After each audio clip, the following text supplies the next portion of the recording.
John, we're here at the Herodium, the mountain fortress and palace of King Herod the Great. What kind of person was Herod? A man of great contrasts. You know, he becomes the king of Judea, the Rome-appointed king of Judea, in 37 BC, right up till his death in 4 BC. And during that time, he was, on the one hand, an incredible benefactor to the Jewish people.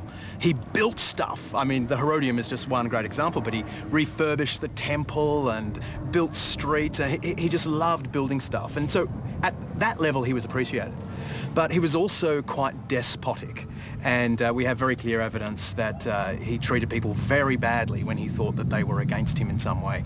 And so in a sense, the picture we have from the New Testament of him killing the innocents, although we don't have any verification of that outside of the New Testament, it does fit the picture of a man who was a little bit nuts. The sort of thing you can imagine Herod doing. But there's been another significant discovery here in recent times. Tell us about that. Yeah, well, we've known about the Herodium since the late 1700s. I mean, that's when it was found and identified as the Herodium that Josephus, the first century writer, spoke of. But Josephus also said that Herod had been buried here. But we've been digging throughout here for so long and intensely since the 60s, 1960s. So for the last 30 years, they've been looking for the mausoleum of Herod, the actual place he was buried. And then just in 2007, May 2007, they finally found it. That's it there.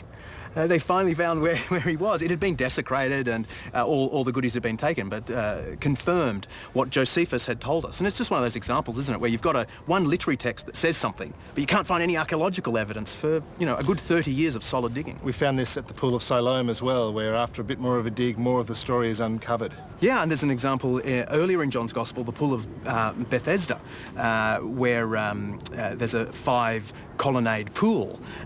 We thought that didn't exist, or some people thought it didn't exist, and then they found that as well, just like the Siloam pool. I wonder what's going to be found next. It's exciting. That's the beauty of history.